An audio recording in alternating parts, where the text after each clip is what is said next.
로마서 14장에서 교회 안에서의 비판의 문제를 다루고 있습니다.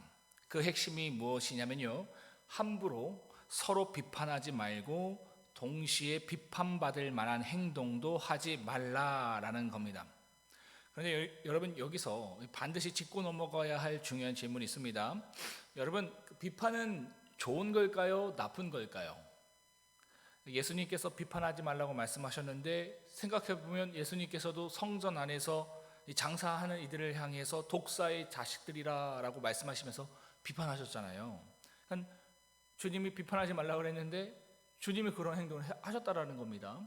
그럼 비판은 좋은 것이냐 나쁜 것이냐라는 겁니다. 헷갈리는 거예요. 이게 어떻게 규정지어서 바로 얘기할 수 있는 것이 아니다라는 겁니다. 그럼 성경은 어떻게 이 비판에 대해서 말하고 있는가? 성경은요, 정죄하는 비판은 금지합니다. 그러나 분별하는 판단은 권장하고 있어요. 그래서 예수님께서 요한복음 7장 24절에서 이렇게 말합니다. 옳은 판단으로 판단하라 라고 말씀하신 것이죠. 더불어 사랑 안에서 하는 교정은요, 오히려 성도 간의 의무임을 성경은 말합니다. 그래서 바울이요, 갈라디아서 6장 1절에서 이렇게 말하고 있는 거예요. 형제들아, 사람이 만일 무슨 범죄한 일이 드러나거든 신령한 너희는 온유한 마음으로 그런 자를 바로잡고, 그런 자를 바로잡으라는 겁니다. 즉 성경은요, 정죄하는 비판은 금지하지만 사랑과 진리 안에서 분별과 권면은 권장하고 있다라는 것이죠. 그래서 우리는요, 비판하기 전에, 판단하기 전에 내 동기가 사랑인지 아니면 교만인지, 그 기준이 성경인지 내 기준인지를 살펴보아야 한다라는 겁니다. 그래서 비판은 여러분 사실 그 자체로는요, 중립적인 행위예요. 어떤 태도와 동기로 하느냐, 어떤 기준으로 하느냐에 따라서요, 건설적인 비판이 될 수 있고요, 정죄가 될 수 있다라는 것이죠. 그렇다면 비판은 어디에 어떻게 적용되어야 할까요? 먼저요, 틀림의 문제에서는 옳고 그름을 분별하고 판단하고 때로는 비판하는 것이 반드시 필요합니다. 여러분, 세상에는요, 분명히 틀린 것이 존재합니다. 그러나 요즘 시대는요, 마치 세상에 틀린 것이 없고 단지 다른 것만 있을 뿐이라고 주장합니다. 하지만 그렇지 않다라는 거예요. 예를 들어서 예수 그리스도를 믿음으로 구원받는다, 이러한 복음의 진리는요, 절대적인 진리입니다. 그런데 행위로 구원받는다거나 예수 외에도 구원의 길이 있다는 주장은 틀린 겁니다. 이처럼 신앙의 본질과 구원의 진리에 대한 문제와 개인과 공동체를 파괴하고 흔드는 죄의 문제에 대해서는요, 결코 타협하거나 양보할 수 없습니다. 이에 대해서는요, 단호하게 비판하고 판단해야 한다라는 것이죠. 그것이 진리를 수호하는 믿음의 자세다라는 겁니다. 그러나 다름의 문제에 있어서는 이러한 비판은 문제가 된다라는 것이죠. 다르다는 것은요, 곧 틀렸다라는 것을 의미하지 않습니다. 사람마다 취향이 다르고요, 이해하는 방식이 다르고요, 성격과 기질이 다르고요, 각자 말씀에 대한 이해와 믿음의 분량이 다 다릅니다. 그런데요, 이처럼 다름의 문제에 있어서 나와 다르다는 이유로 그것을 틀렸다고 정죄한다면 그것은 문제가 된다라는 것이죠. 바울은 지금 로마서 14장에서 이 다름의 문제에 대해서 비판하는 것을 지적하고 있는 겁니다. 특별히 말씀에 대한 이해와 믿음의 분량의 다름과 차이로 인해서 성도들 간에 신앙적으로 갈등하는 부분을 지금 짚고 있는 거예요. 2절의 말씀처럼요, 먹는 문제가 그랬습니다. 우상에게 드려진 음식을 먹어도 되는가? 이후에 보면 이게 고기와 포도주가 나오거든요. 이게 그냥 단순한 고기와 포도주를 얘기하는 게 아닙니다. 우상에게 드려진 그 음식, 그 제물을 얘기하는 거예요. 이것을 먹어도 되는가 아니면 먹지 말아야 하는가 라는 내용에 대해서 당시 이 교회 공동체 안에서는 성도들 간의 신앙적 갈등이 있었던 겁니다. 또한 5절의 말씀처럼요, 절기의 문제, 날의 문제도 마찬가지였습니다. 안식일과 유대 절기와 같이 특정한 날을 구별하여서 거룩하게 지켜야 하는가? 그러니까 예수님을 믿기 전에 유대교에 속했을 때는 이랬잖아요. 특정한 날을 구별해서 그 절기를 거룩하게 지켰습니다. 그런데 이제 구원받은 우리는 어떻게 해야 하는가라는 질문이 생기는 거예요. 모든 날을 주의 날처럼 여기며 매일 거룩하게 살아야 하는가에 대한 그 내용들에 대한 논쟁이 공동체 안에 있었던 겁니다. 그래서 이러한 이해 차이, 입장의 차이로 인해서요, 성도들 간에 서로 업신여기고 비판하는 일들이 일어났던 겁니다. 오늘날로 따지면 이런 거예요. 새벽 예배를 드려야 하는가, 드리지 말아야 하는가. 요즘 여러분 개척하는 교회들 보면 새벽 예배 안 드립니다. 수요 예배도 안 드리고 금요 차례도 안 드려요. 그냥 주일에 한 번만 예배를 드리자. 그러니까 왜 그런 풍조가 일어나냐면, 하도 이제 이 부교육자 시절에 본인도 경험했고 또 성도들도 그렇지만 그냥 만성된 거예요. 그냥 예배가 그냥 습관화되고, 예배는 많이 드리는데 그냥 종교인이 돼버리는, 그죠? 그러니까 이게 너무 싫으니까 요즘 이제 새로운 목회자들이, 저 같은 젊은 목회자들이 개척할 때는 주일 한 번 예배만 딱 드려요. 그래서 삶으로 들어가서 예배를 하자. 그래서 한 번의 예배 잘 드리고 나머지는 정말 세상에서 치열하게 살자, 이러한 생각으로 주일에 한 번만 딱 예배 드리는 교회가 있고, 또 저희처럼 이 새벽 예배가 좀 유익하다고 생각해서 매일 예배를 드리는 교회도 있고, 그죠? 그러니까 이게 교회 안에서 어떤 게 맞냐, 막 이 부딪힘이 생기는 거예요. 새벽 예배를 계속 드리는 게 맞냐, 아니면 주일 한 번만 드리면 되냐, 그리고 또 술을 마셔도 되냐, 마시면 안 되냐, 11조를 내야 되냐, 말아야 하냐, 예배 복장은 단정하게 입어야 되냐, 여름인데 개인의 취향과 개성을 맞춰서 짧게 입어도 되냐, 막 이런 것들이 막 문제가 막 된다라는 거예요. 사실 여러분, 단순히 신학적 논리로 보았을 때에 특정한 날만이 아니라 모든 날을 거룩하게 여기는 것 또한 우상에게 드려진 음식이라 할지라도요, 그 어떤 음식도 금하지 않는 것이 더 나은 주장입니다. 사실은 이제 신학적인 논리로 보았을 때에 그렇잖아요. 성령이 우리 안에 내주하시면 우리에게 자유함이 주어집니다. 진리가 너희를 자유케 하리라, 그죠? 그래서요, 어떤 상황에 있어도요, 나를 지킬 수 있고 믿음을 향해서 나아갈 수 있어요. 우리가 코로나를 마주하면서 예배가 중단됐잖아요, 그죠? 어떤 분들은 그런 예배를 드리지 못함으로 말미암아 신앙과 멀어지는 분들도 있지만, 코로나 기간 동안에 예배를 못 드려도 오히려 신앙을 향해서 더 나아가는 분들이 있어요. 그러니까 어떤 형식과 어떠한 이 내용으로 말미암아 신앙이 유지되고 유지되지 않고, 이게 아니거든요. 사실 믿음 안에 온전히 거하면 어떤 상황에 있든, 술자리에 있더라도 술에 대한 유혹이 없고요, 그러한 내 자신을 지켜갈 수 있는 거예요, 사실상.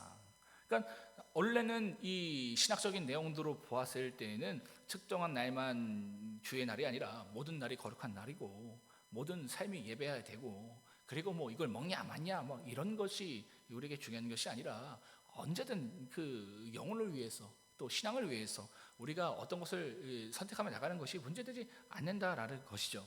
그럼에도 불구하고요, 바울은 이 두 부류의 주장에 대해서 누가 맞고 누가 틀리고 섣불리 편을 들거나 단정짓지 않습니다.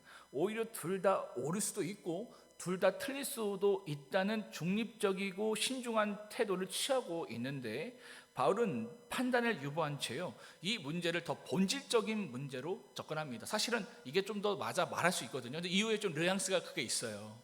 그럼에도 불구하고 이 문제를 누가 옳고 누가 틀렸냐라는 문제를 규정짓기보다는요, 더 본질적인 문제로 접근하는데, 그것이 무엇이냐면 무엇을 먹느냐 먹지 않느냐, 어떤 날을 지키냐 지키지 않느냐, 새벽 기도를 드리냐 주일만 드리냐, 그러니까 그 행위 자체나 방식이 중요한 것이 아니라요, 그것을 하고자 하는 혹은 하지 않으려고 하는 그 마음의 동기와 중심이 더 중요하다라고 강조하고 있습니다. 그 마음의 동기와 중심은 무엇이냐? 6절의 말씀처럼요, 그것이 주를 위한 것이냐 나를 위한 것이냐라는 겁니다. 그것이 옳으냐 틀리냐라는 판단의 기준이 될 수 있다라는 것이죠. 우상의 음식을 먹는 것이 주를 위한 것이라면 그것은 옳은 것이고, 그것이 나를 위한 것이라면 틀린 것이다라는 겁니다. 또한 우상의 음식을 먹지 않는 것이 주를 위한 것이라면 옳은 것이고, 그것이 나를 위한 것이라면 그것은 틀린 것이다라는 것이죠. 그러니까 예를 들어서 이런 거예요, 여러분. 금식 좋은 겁니까 나쁜 겁니까? 그죠? 내용에 따라 달라요.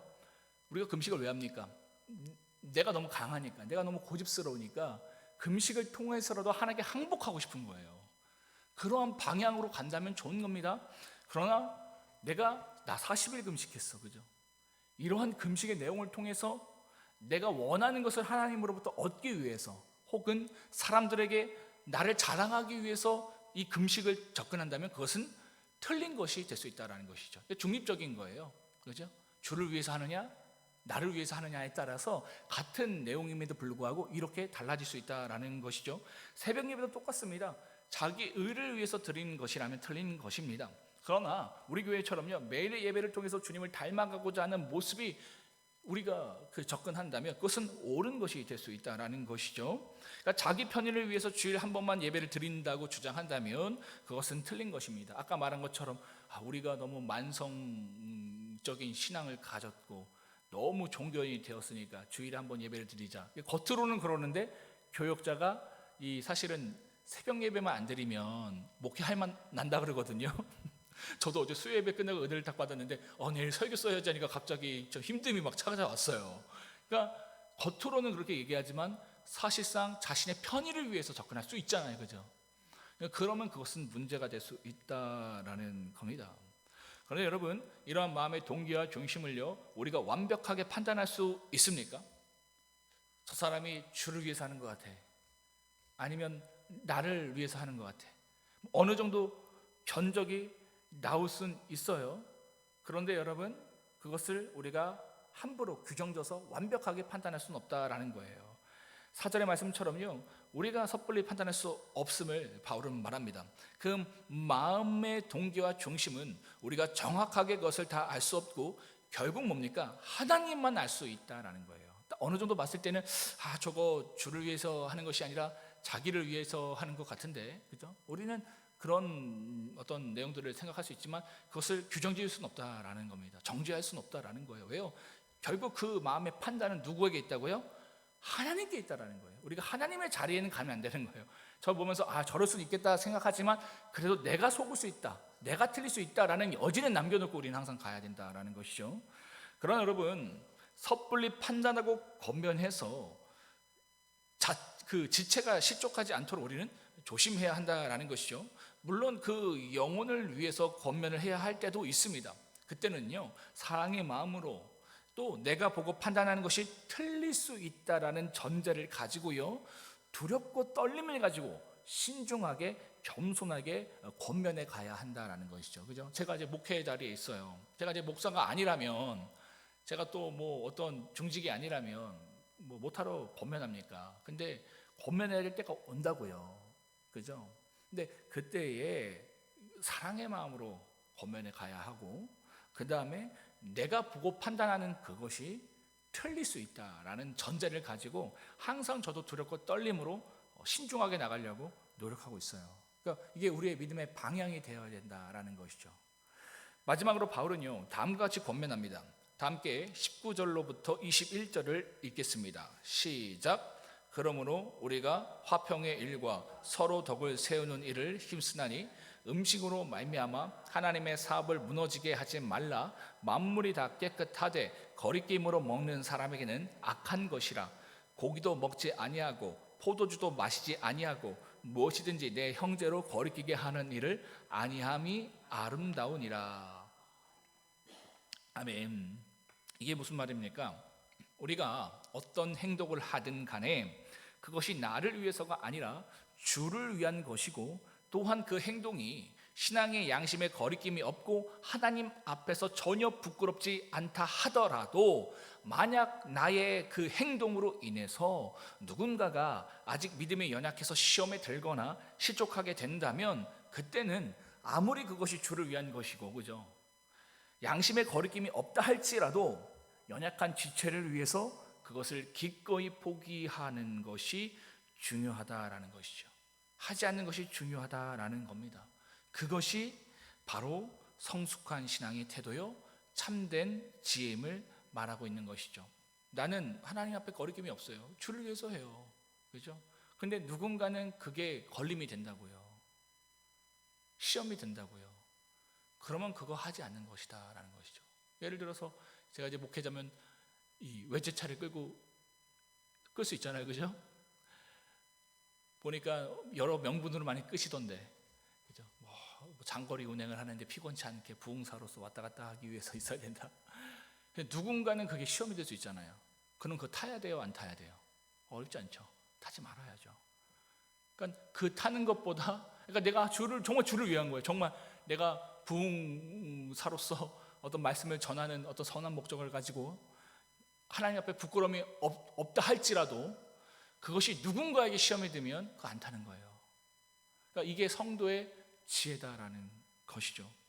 그러니까 나의 자유보다 중요한 것은 여러분 형제를 세우는 것이고요, 나의 권리보다 더 중요한 것은 공동체의 덕을 세우는 것이다. 이것이 바로 사랑의 원리이고 성숙한 믿음의 결단이다라는 것이죠. 말씀을 마무리하겠습니다. 여러분, 그 내용과 형식이 맞냐 틀리냐가 중요한 것이 아닙니다. 그것이요, 주를 위한 것이냐 나를 위한 것이냐, 그 마음의 동기와 중심이 중요하다라는 것이죠.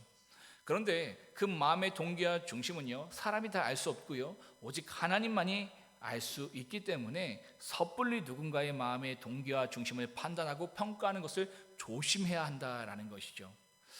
말씀을 마무리하겠습니다. 사랑하는 성도 여러분, 오늘 우리가 로마서 14장을 통해서 함께 살펴본 핵심의 내용은 무엇입니까? 첫째는요, 누군가의 신앙을 섣불리 판단하지 말라라는 겁니다. 그 마음의 동기와 중심이 주를 위한 것이면 옳은 것이고요, 자신을 위한 것이면 틀린 것인데 그 마음의 동기와 중심을 하나님만이 온전히 아시기 때문이다라는 것이죠. 그러므로 우리는 섣불리 판단과 정죄 대신에 사랑과 진리 안에서 신중하고 겸손한 태도를 가져야 한다는 겁니다. 둘째는요, 비판받을 만한 행동도 삼가라라는 거예요. 설령 내가 하는 일이 주를 위한 것이고 신앙 양심에 거리낌이 없고 하나님 앞에서도 부끄럽지 않다 할지라도요, 그것이 누군가를 실족하게 한다면 그 영혼을 위해서 그 자유를 기꺼이 포기하는 것이 진짜 성숙한 신앙의 자세다라는 겁니다.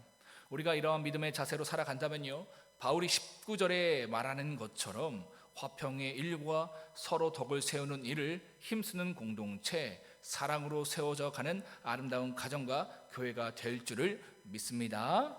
다 함께 로마서 14장을 합독하시겠습니다. 로마서 14장의 말씀입니다. 함께 읽겠습니다. 시작. 믿음이 연약한 자를 너희가 받되 그의 의견을 비판하지 말라. 어떤 사람은 모든 것을 먹을 만한 믿음이 있고 믿음이 연약한 자는 채소만 먹느니라. 먹는 자는 먹지 아니하는 자를 업신여기지 말고 먹지 않는 자는 먹는 자를 비판하지 말라. 이는 하나님이 그를 받으셨음이라. 남의 하인을 비판하는 너는 누구냐?